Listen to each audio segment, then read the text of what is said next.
जी। तो आपकी क्लास थी ये पीवाईक्यू की ना? तो चलिए देखते हैं क्या है आज पिटारे में।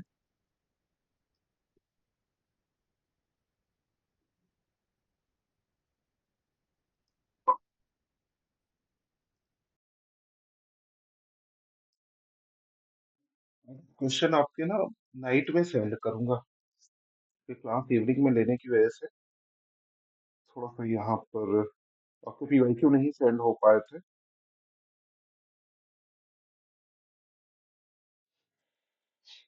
चलिए देखते हैं वन बाय वन क्या क्या क्वेश्चन हमने दिए थे और क्या थी बातें। क्वेश्चन से शुरू करते हैं, कंट्रोल सिस्टम से शुरू करेंगे हम लोग। ठीक है, कंट्रोल सिस्टम से शुरू करते हैं। आइए, so your first question was,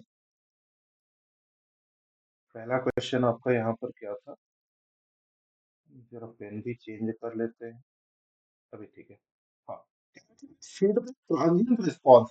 अगर आपने सिस्टम में फीडबैक अप्लाई किया था, अगर with feedback transient response, with feedback transient response पर क्या इम्पैक्ट होता है? ठीक है, पहली बात तो सर ट्रांजिएंट रिस्पॉन्स शो करिए। ठीक है, यह जो है ये स्टडी स्टेट है, ये कौन सा है? Steady state. और यहाँ का जो रिस्पॉन्स है, this is your transient response. तो जब हम फीडबैक यूज करेंगे, then transient response decays quickly. Transient decay quickly, ये आपकी जल्दी ट्रांजिएंट यहाँ पर आपकी डिके हो जाएंगे। ठीक है जी? इसको ध्यान रखिए सर, कैसे इसको हम लोग समझ सकते हैं? समझने का तरीका बड़ा सिंपल सा है, क्योंकि फीडबैक सिस्टम जिस पर होगा, मतलब क्लोज लूप सिस्टम अगर आपका होगा, इसका मतलब है कि यहाँ पर आपका कंपैरिजन हो रहा होगा। ठीक है, कंपैरिजन हो रहा होगा।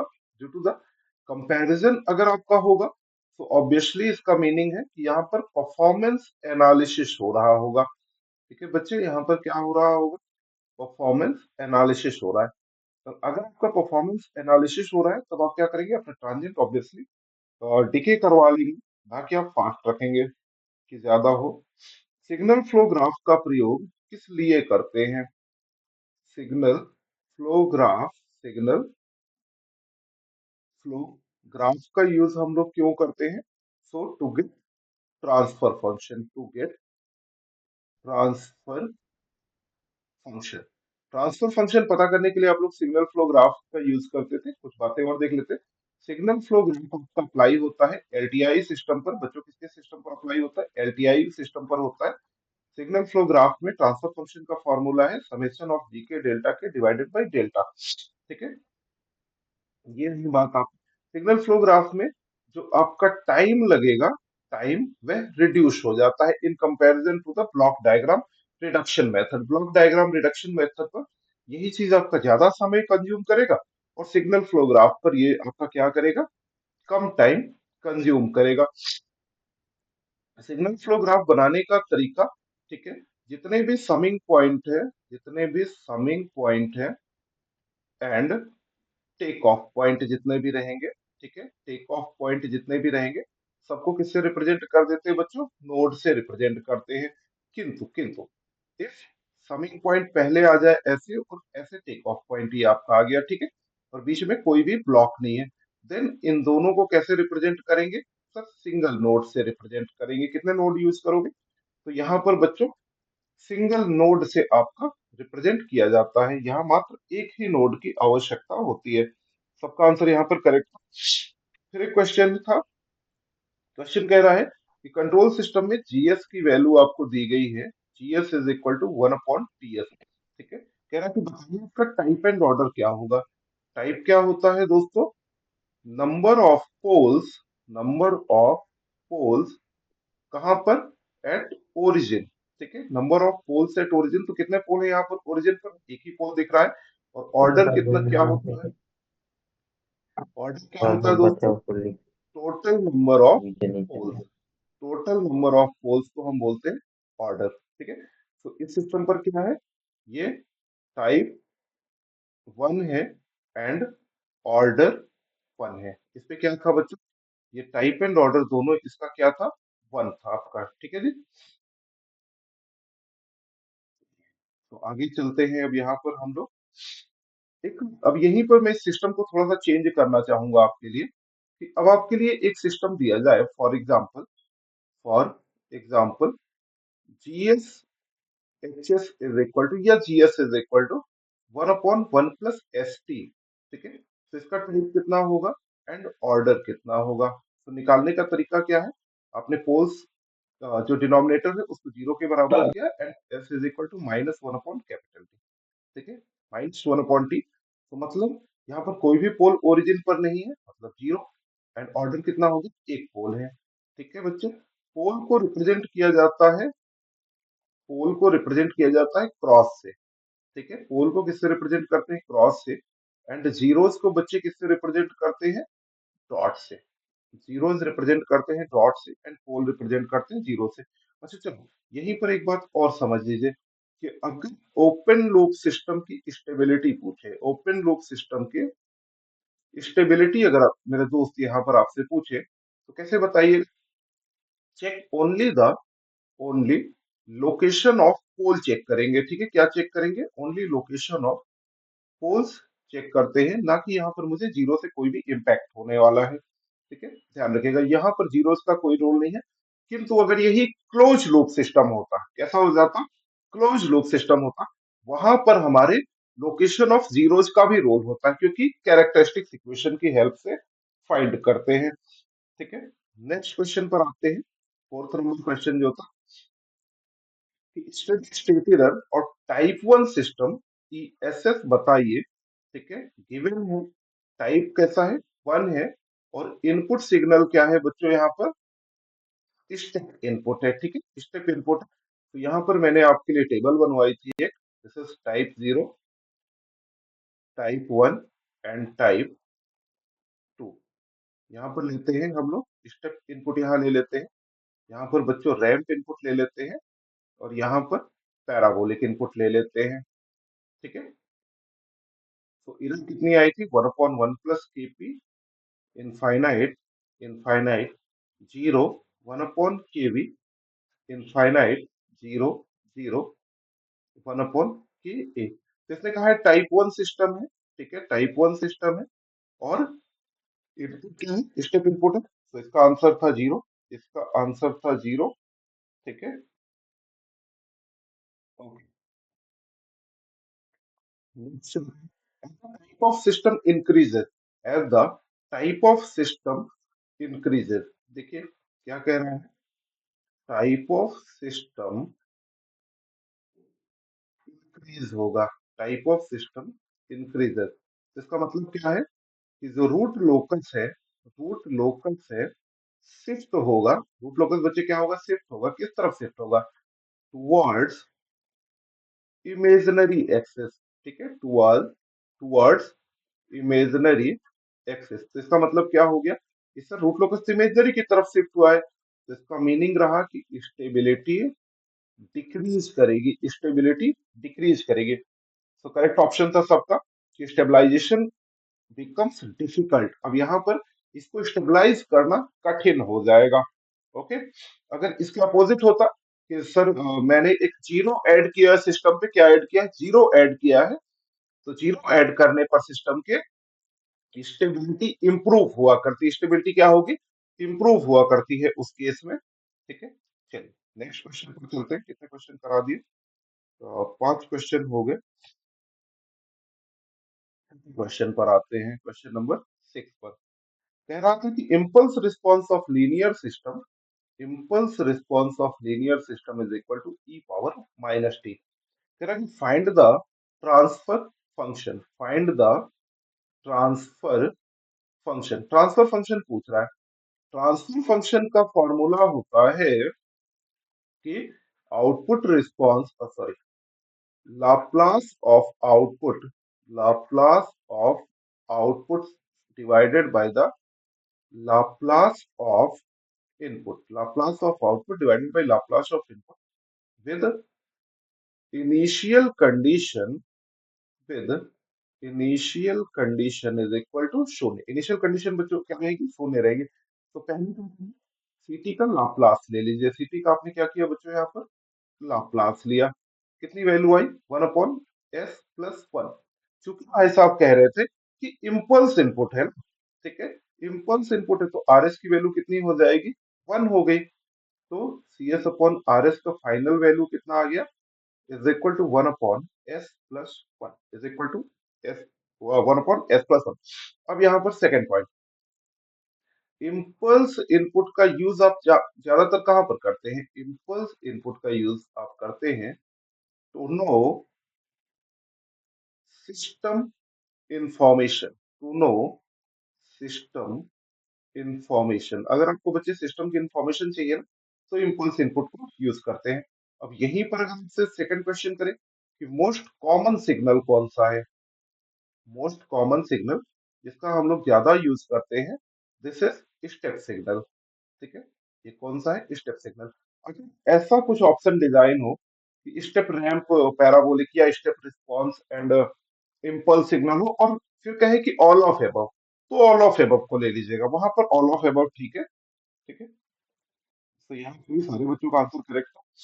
नेक्स्ट क्वेश्चन कि angle between, angle between adjacent asymptotes, है ना, angle between adjacent asymptotes, this is 2 pi divided by n minus m, ठीक है।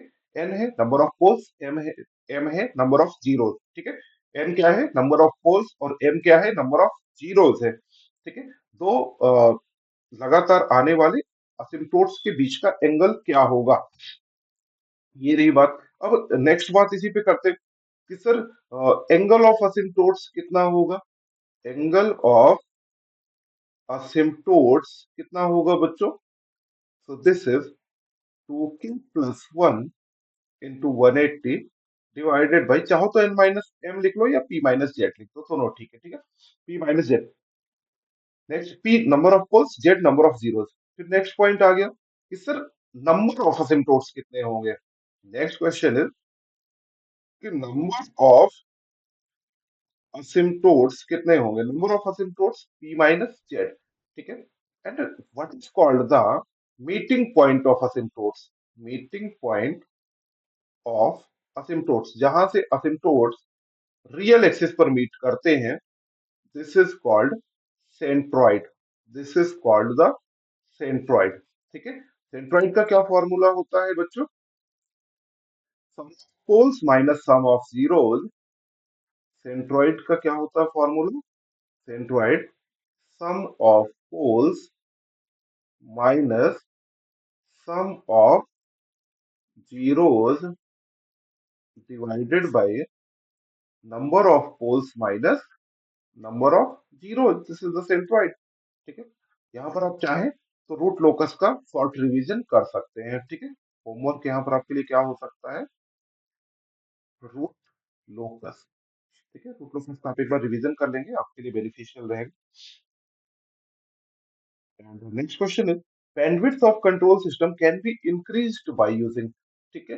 किसको यूज करने पर बैंडविड्थ इंक्रीज करेगी? ठीक है। So phase lead compensator, phase lead compensation से क्या क्या इम्पैक्ट्स होते हैं देख लेते हैं। फेज लीड कंपनसेशन पर पहली बात, यहाँ पर आपका जीरोस रहेगा, यहाँ पर पोल रहेगा। तो यहाँ पर बच्चों मुझे क्या पता चला कि सर यहाँ पर जीरो जो है वह डोमिनेट करता है, यहाँ पर जीरो मेरा डोमिनेट किया करता है। दूसरी बात यहाँ पर इस पे बी पॉइंट लिखते हैं। जो दूसरी बात रहेगी कि फेज लीड कंपनसेटर जो है, जो फेज लीड कंपनसेटर होता है, तो ये क्या करेगा? इम्प्रूव, कौन सा रिस्पॉन्स इंप्रूव करेगा? Improve transient response. कौन सा बच्चों? ट्रांजिएंट रिस्पॉन्स इंप्रूव करेगा। फेज लीड कंपनसेटर किस कंट्रोलर की भांति होता है? पीडी कंट्रोलर की भांति होता है। Phase lead compensation high pass filter की भांति होता है। किस फिल्टर की भांति? हाई पास फिल्टर की तरह हुआ करता है। फेज लीड कंपनसेशन पे बैंडविड्थ इंक्रीज करेगी, बैंडविड्थ इंक्रीज करेगी, तो स्पीड ऑफ रिस्पॉन्स कैसा होगा, will also increase, speed of response will also increase. और यहाँ पर जो मार्जिन ऑफ स्टेबिलिटी है वो क्या होगी, इंक्रीज करेगी। मार्जिन ऑफ स्टेबिलिटी या कहूँ कि स्टेबिलिटी को भी इंप्रूव करता है, स्टेबिलिटी इंक्रीजेस। अरे सर अगली बात बताइए, अगली बात, what is the maximum phase shift, so phi is equal to sine inverse A minus one divided by A plus one, this is maximum phase shift. अरे ये नहीं बताना था, ये बताना था कि किस फ्रीक्वेंसी पर मैक्सिमम फेज शिफ्ट होगा, one upon T under root A, इस फ्रीक्वेंसी पर मैक्सिमम फेज शिफ्ट होगा। सो मैंने आपको यहाँ पर फेज लीड की काफी बातें बता दी हैं। तो दिस वाज फेज लीड। और मैं अभी क्या कर रहा हूँ, जैसे क्वेश्चन सॉल्व करा देता हूँ, तो मैं क्वेश्चन पर मैं खुद भी टिक कर रहा हूँ अब कि कौन सा करेक्ट आंसर है। तो जिन बच्चों को कंफ्यूजन रह जाएगी वो यहाँ से चूज कर लेंगे कि हाँ भाई सर ने बता रखा। नेक्स्ट, इंटीग्रल कंट्रोलर से क्या होता है, स्टडी स्टेट रिड्यूस होता है, ठीक है। इंटीग्रल कंट्रोलर के प्रयोग से, इंटीग्रल कंट्रोलर के प्रयोग से स्टडी स्टेट एरर रिड्यूस करता है, किंतु किंतु किंतु स्टेबिलिटी को भी ये क्या करता है, रिड्यूस करेगा। स्टडी स्टेट एरर कम कराता है, स्टेबिलिटी को कम कराता है, और क्या करता है, it increases type and order of system by one, ठीक है। इंक्रीज करा देता है, type and order of system को क्या करेगा बच्चों, इंक्रीज करा देगा, ठीक है। एक क्वेश्चन रह गया था। चलिए, 10th नंबर क्वेश्चन, यहाँ से आपका कंट्रोल सिस्टम कंप्लीट हो जाएगा मेरे दोस्तों। क्या कह रहा है, a system is stable if its close loop poles are on the right hand side. अरे गलत बात बोली है सर आपने, ठीक है। For stable system, for stable system, all roots लिखूंगा मैं यहाँ पर, all roots of characteristics equation lies in left hand side, ठीक है। यहाँ पर सबके सब लेफ्ट हैंड साइड पर आपका रहेंगे, ठीक है, तो स्टेबल सिस्टम माना जाएगा। ओ माय गॉड, क्या प्रश्न पूछ लिया था, पावर सिस्टम, बड़ा प्यारा प्रश्न है। Reflection coefficient of short transmission line, reflection coefficient, wow, इसको तो मैं पूरा घंटे भर इसके तुमको फॉर्मूले बता सकता हूँ, जो कि मैं बताऊंगा नहीं। रिफ्लेक्शन कोफिशिएंट, बताइए, तो दो होते हैं ना, reflection coefficient of voltage is equal to Z L minus Z S divided by Z L plus Z S, और एक होता है reflection coefficient of current is equal to Z S minus Z L divided by Z L plus Z S. अब दिक्कत की बात है कि सर रिफ्लेक्शन कोफिशिएंट निकाले किसका, वोल्टेज का निकाले कि करंट का निकाले, निकाले तो निकाले किसका। और ऊपर से भी कह रहा है कि शॉर्ट सर्किटेड है लाइन, लाइन कैसी है, शॉर्ट सर्किटेड लाइन है। अब बताओ सर, अब आप भी फंसे हो, मैं नहीं फंसा हूं अभी इस पर, क्योंकि जब वो कुछ नहीं बोल रहा है तो मैं रिफ्लेक्शन कॉफिशिएंट ऑफ वोल्टेज निकालूंगा, ठीक है, रिफ्लेक्शन कॉफिशिएंट ऑफ वोल्टेज निकालूंगा। तो शॉर्ट सर्किटेड लाइन है, तो लोड इंपीडेंस बेटा कितना रख दूंगा, शून्य रख दूंगा, ठीक है। बस होगी, वैल्यूज यहाँ पर रखिए, रट्टा मारने की किसी को कोई आवश्यकता नहीं है यहाँ पर, ठीक है। This is equal to minus one, तो reflection coefficient of voltage is equal to minus one. और अगर देखो करेक्ट आंसर यही है, ठीक है, सबका बच्चों का आंसर करेक्ट था। लेकिन अगर यहीं पर अब मैं कहता कि मुझे नहीं नहीं नहीं, मुझे तो रिफ्लेक्शन कॉफिशिएंट ऑफ करंट भी बताइए, then reflection coefficient of current will be equal to one, ठीक है, R is equal to minus of R I होता है, ठीक है, it will be equal to one, ठीक है। सर ट्रांसमिशन कॉफिशिएंट भी बता ही दीजिए, जब यहाँ तक आप आ चुके हैं। तो ट्रांसमिशन कॉफिशिएंट ऑफ वोल्टेज हुआ करता है two Z L divided by Z L plus Z S, ठीक है। ट्रांसमिशन कॉफिशिएंट ऑफ करंट कितना होता है, it is two Z S divided by Z L plus Z S, ठीक है। ये सारी बातें होंगी पावर सिस्टम में धीरे धीरे करके, बहुत मजा आने वाला है जीवन में, ठीक है। तो ये क्वेश्चन आप सबका करेक्ट था, किसी का भी गलत आंसर नहीं था। What is the demand factor, demand factor कैसा क्वांटिटी होता है, डिमांड फैक्टर का फॉर्मूला था यार कोई,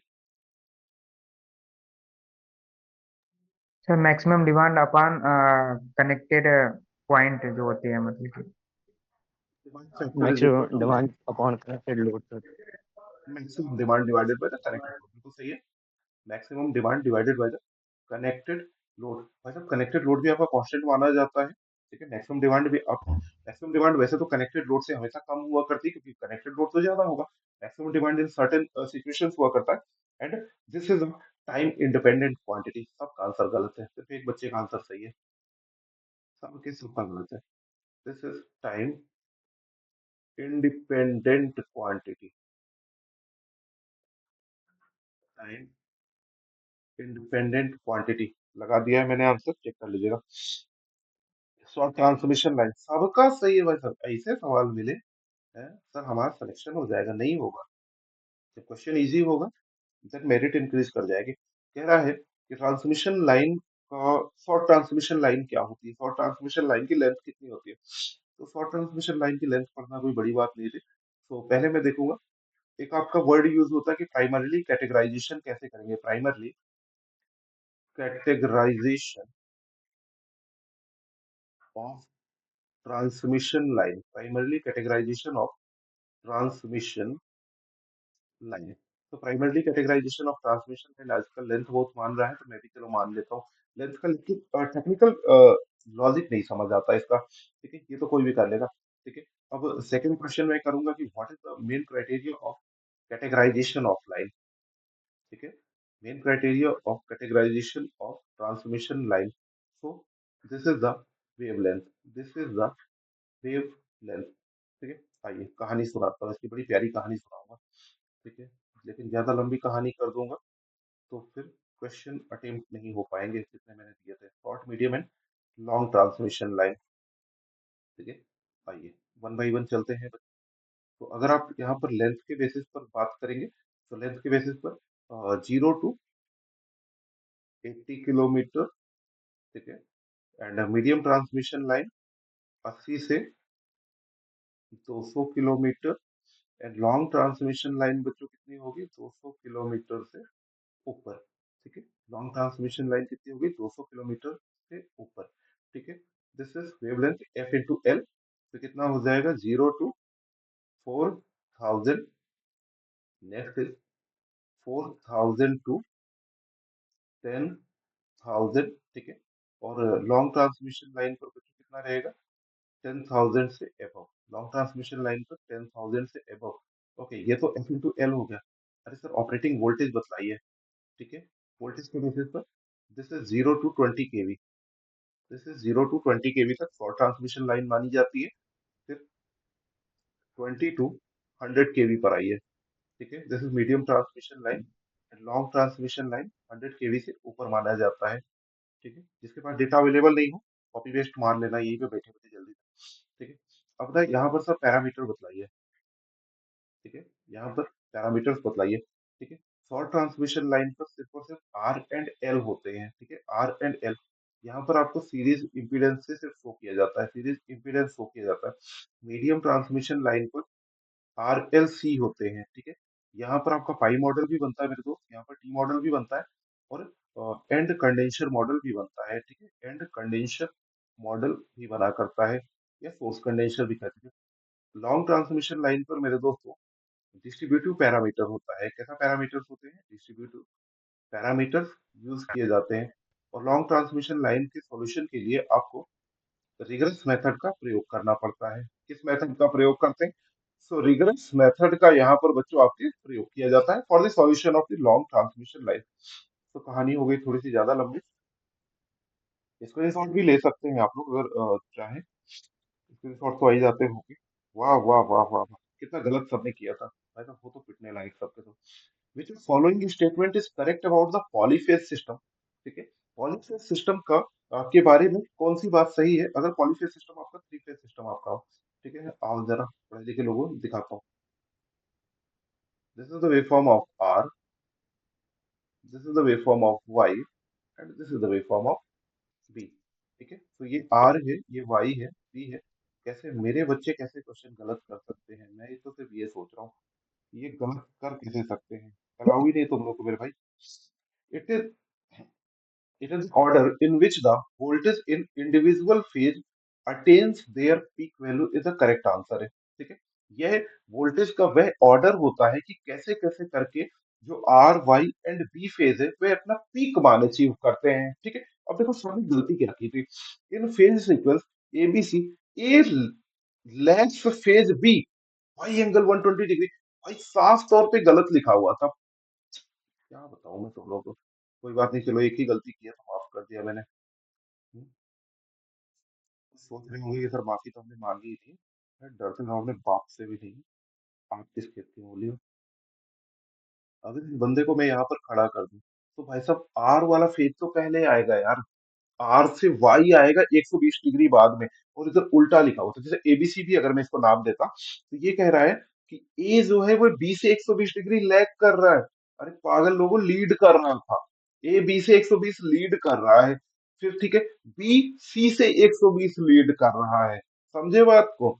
ठीक है, तो भाई साहब 25 बच्चों ने आंसर गलत किया था इसका, बधाई हो सबको। चलो अगले सवाल पे। अगले सवाल का नंबर क्या है? 15, 15 नंबर।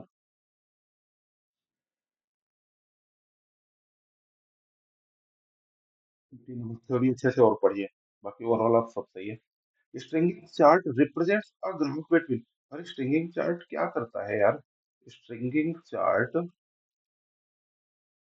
स्ट्रिंगिंग चार्ट बना करता है, ऐसे बना करता है, this is the temperature and this one is sag and tension, sag and tension versus temperature का ग्राफ होता है, ये बनता है। And this is the sag and this one is the tension. Stringing chart is a chart of sag and temperature, sag and tension versus temperature, sag and tension versus temperature। जरा मैं देखो, तीन बच्चों ने गलत भी किया था, रोहित और मनीष का आंसर गलत था, एक और महानुभाव है जिसका आंसर गलत है। ठीक है, next, what is the purpose of grading of cable, grading of cable is done in order to, grading of cable बच्चों हम लोग क्यों करते हैं, ग्रेडिंग ऑफ केबल हम लोग करते ही क्यों हैं? ठीक है, देखो एक बात समझो, ये बना दी मैंने केबल, ठीक है, ये वाला पार्ट है इंसुलेशन का, ठीक है, ये पार्ट बेटा किसका है, इंसुलेशन का, ये पार्ट किसका है, कंडक्टर का। ठीक है, कंडक्टर दिखा दिया और आपको केबल मैंने यहाँ पर शो कर दी, सॉरी इंसुलेशन आपके लिए मैंने शो कर दिया। अब देखिए यहाँ पर एक पैरामीटर होता था which is called the voltage gradient, voltage gradient, and voltage gradient was equal to V upon X ln R2 by R1, है ना, वोल्टेज ग्रेडियंट का तो ये फॉर्मूला था ना। तो अगर मैं R1 लिखता हूँ तो मुझे मैक्सिमम स्ट्रेस मिलता है, तो जो स्ट्रेस होता है ना, जो ग्रेडियंट है वह बच्चों सबसे ज्यादा कहाँ पर होता है, ये जहां पर मैं रेड निशान आपके लिए लगा रहा हूँ, यहाँ पर सबसे ज्यादा स्ट्रेस मिला करता है। ठीक है, तो जब यहाँ पर आपको सबसे ज्यादा स्ट्रेस मिलेगा और जैसे जैसे आप मूव करने लगेंगे तो स्ट्रेस डाउन होने लगेगा, जहां पर स्ट्रेस ज्यादा है वहां पर ही आपका मैक्सिमम, वहां पर ही आपका मैक्सिमम इंसुलेशन डैमेज होगा, वहीं पर आपका क्या रहेगा बच्चों, अधिकतम इंसुलेशन डैमेज होगा। ठीक है, तो इस वजह से आप क्या करने वाले हैं, आप ग्रेडिंग करने वाले हैं। आप बच्चों क्या करने वाले हैं, आप ग्रेडिंग किया करते हैं। तो ग्रेडिंग से आपको क्या प्रॉफिट हो जाएगा, uniform, uniform stress distribution, uniform stress distribution हुआ करता है। ठीक है जी, तो ग्रेडिंग ऑफ द केबल कई प्रकार से आपकी होती है।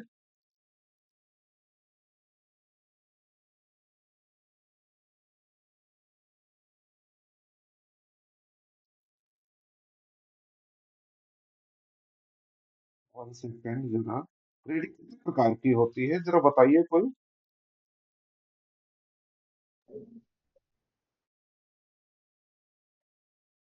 सर दो प्रकार की होती है ग्रेडिंग। एक कैपेसिटेंस ग्रेडिंग होगी और दूसरी सर एक कैपेसिटेंस ग्रेडिंग होती है। सर कंफ्यूजन आ रही है, बट दो प्रकार की होती है, बट नाम नहीं याद है सर। ऑप्शन रहता तो बता देते सर। इसलिए तो पूछा है। कोई बात नहीं, भविष्य में मिलेगा। प्राइमरी एक नहीं डिस्ट्रीब्यूशन। बोलिए बोलिए। सर, इंटरशीथ ग्रेडिंग और कैपेसिटेंस ग्रेडिंग। शीथन कैपेसिटेंस ग्रेडिंग बिल्कुल करेक्ट आंसर। प्राइमरी डिस्ट्रीब्यूशन में आप लोग कितने कंडक्टर्स यूज करते हैं? तो primary distribution three field three wire से करते हैं, ठीक है, थ्री फेज थ्री वायर। इसका डिटेल बता चुका हूँ, तो इससे अभी डिटेल नहीं डिस्कस करूंगा, कल ही बताया था। तो it was three phase three wire. Corona power loss in DC. एक बड़ी कंफ्यूजन चला करती है बच्चों में, मैंने देखी है कि वो डीसी पे सोचते हैं कोरोना नहीं होगा, भैया होगा, बस कम होगा। What is the corona power loss? चलिए मैं यहाँ पर आपको पावर लॉस बता देता हूँ कोरोना का। तो corona power loss PL is equal to 241 into 10 to the power -5 f plus 25 by del root r by d into v minus vc whole square at kilowatt पर किलोमीटर पर phase, ठीक है। तो यहाँ पर अगर मैं कैलकुलेशन करूं, तो डीसी में जो होने वाला कोरोना पावर लॉस है वह कैसा होता है? वह लगभग वन थर्ड हो जाता है। डीसी में जो होने वाला कोरोना लॉस है वह एसी की तुलना में लगभग 1/3 हो जाता है, लगभग 1/3 हो जाता है। तो ये आपको एक बेनिफिट मिला करता है। Next one, economical size of conductor निकालने के लिए कौन सा नियम हम लोग लगाते हैं? Economical size of conductor, economical size of conductor पता करने के लिए हमने कौन सा नियम अप्लाई किया था मेरे भाई? केल्विन्स लॉ अप्लाई किया था। दो लोगों ने न्यूटन का नियम लगाया था, पता नहीं कहाँ से पढ़ के आ रखे हैं। So it is Newton's law, ठीक है। नेक्स्ट वन, थोड़ा सा भी एक्सप्लेन आपको कम करूंगा क्योंकि समय की अब बाध्यता हो चुकी है। फ्रांसिस टरबाइन का प्रयोग कहाँ पर करते हैं? फ्रांसिस टरबाइन का यूज आप करते हैं, फ्रांसिस टरबाइन का यूज करते हैं लो टू मीडियम हेड, ठीक है, लो टू मीडियम हेड। बाकी आपकी टरबाइन वगैरह बताऊंगा जल्दी ही, ठीक है। 2021, हाँ आज ही अनाउंस किए दे रहा हूँ। पावर सिस्टम की क्लास कल लंबी लूंगा इवनिंग में। फिर एक डिफरेंशियल फॉर्म आपको दिया गया था। अच्छा, फ्रैंकिस टरबाइन, चलो ये तो खत्म हो गया 20 क्वेश्चन। एक आपको दिया गया था, delta cross H is equal to G. ये किसका डिफरेंशियल फॉर्म है? तो differential form of the Ampere's law, ठीक है। याद कर लीजिए, अभी आपको नहीं दे रहा हूँ ये एडिशनल। ये सारी बातें आपको मैग्नेटिज्म की क्लास जिस दिन लूंगा उस दिन मैं आपको सारा डेटा प्रोवाइड कर दूंगा। तो इट इज एम्पियर्स लॉ, सबका आंसर करेक्ट था। Practical earth is chosen as a place of zero electric potential. ये पीवाईक्यू है, ठीक है, प्रीवियस ईयर का क्वेश्चन है। ऐसे ही मैंने खुद से नहीं बना के रखा था। सो इसका करेक्ट आंसर सभी बच्चों ने लिया, सिर्फ एक ही बच्चे का आंसर गलत था। एंड किसका आंसर गलत था? तो इन्होंने अपने नामकरण किया है जीवन। व्हाट इज द जीवन पे ऐसे लगा रखा है, ठीक है, मतलब क्वेश्चन मार्क। सो अर्थ को हम लोग नॉर्मली क्या लेते हैं? जीरो पोटेंशियल, ठीक है, जीरो पोटेंशियल लेते हैं। This is not a fact, ये होता नहीं है। कारण क्या है? इसका रीजन है कांस्टेंट पोटेंशियल की वजह से, ठीक है, कांस्टेंट पोटेंशियल की वजह से, ठीक है। अभी एक प्रश्न भी आपसे मैं करूंगा। वैसे तो अर्थ के बारे में मैं जो जानता हूँ चीजें वो है इनफाइनाइट चार्ज प्रेजेंट होता है अर्थ में। कैसे, कितना चार्ज होता है? इनफाइनाइट चार्ज प्रेजेंट हुआ करता है बच्चों। अब एक सेकेंड क्वेश्चन यहाँ पर चलिए करते हैं, अभिषेक बताएगा, मुझे पूरा उम्मीद है। क्वेश्चन ये है कि इफेक्ट ऑफ अर्थ किसके कैलकुलेशन पर यूजफुल है? ठीक है, रेजिस्टेंस, इंडक्टेंस, कैपेसिटेंस या कंडक्टेंस? इफेक्ट ऑफ अर्थ कहाँ पर रहेगा? Conductance sir.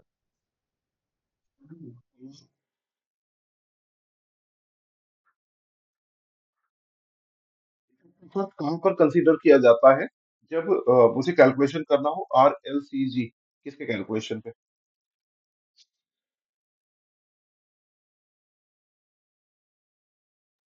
कैपेसिटेंस के। कैपेसिटेंस के, बिल्कुल सही आंसर है। Effect of earth is considered during the capacitance calculation. ठीक है, हाँ। एक लिमिट से जब आपका ओवरहेड कंडक्टर्स ऊपर चले जाएंगे, एक लिमिट से जब ये ऊपर चले जाते हैं, उस समय इफेक्ट ऑफ अर्थ कंसीडर नहीं होता है। ठीक है, इसी वजह से आप लोग जब भी रेलवे या रोड क्रॉसिंग करते हैं, जब भी रेलवे या रोड क्रॉसिंग करनी है, आप हाइट ऑफ टावर इंक्रीज कर देते हैं, इफेक्ट ऑफ अर्थ को मैं रिड्यूस कर सकूं। ठीक है, next question. Sir Ohm's mirror formula दे दिया था। जी,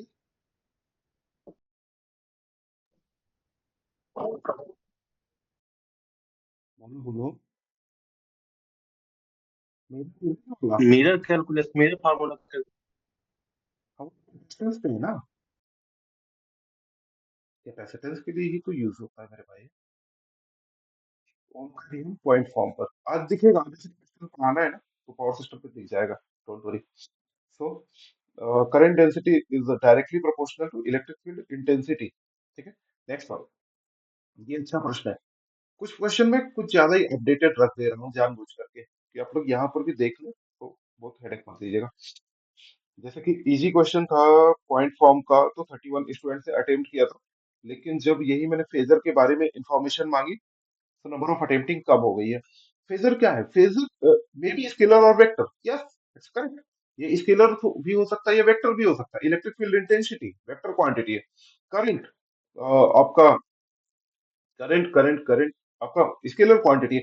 is a time dependent quantity. Yes, it's a time dependent and space dependent also. ये दोनों पे डिपेंडेंट है, तो दूसरा भी करेक्ट है। Is a complex quantity. Yes, it's a complex quantity. Option number A correct था इसका। ऑप्शन नंबर ए करेक्ट था इसमें। ठीक है बेटा, अब से बता दे रहा हूँ क्योंकि समय समाप्त हो चुका है। यहाँ पर आपके पैरेलल कॉम्बिनेशन सिर्फ लगाए दे रहा हूँ। ठीक है, सारे बच्चों का आंसर करेक्ट था। मैक्सिमम करंट फ्लो करती है, ये वाला आंसर भी करेक्ट था, क्योंकि क्लास का समय हो चुका है। लॉसी कैपेसिटर में क्यू की वैल्यू जो होती है ओमेगा सी आर होती है, ओमेगा सी आर होती है। कल इसको मैं एक्सप्लेन कर दूंगा। ठीक है, याद दिला दीजिएगा। लेकिन ये क्वेश्चन सबका करेक्ट था। वोल्टेज एंड करंट के रिलेशन जब आपके पूछे गए थे, इसमें आंसर 115 सही था। ये भी आपका करेक्ट था। तो सभी बच्चों के आंसर करेक्ट है, एक दो अब रह गए हैं।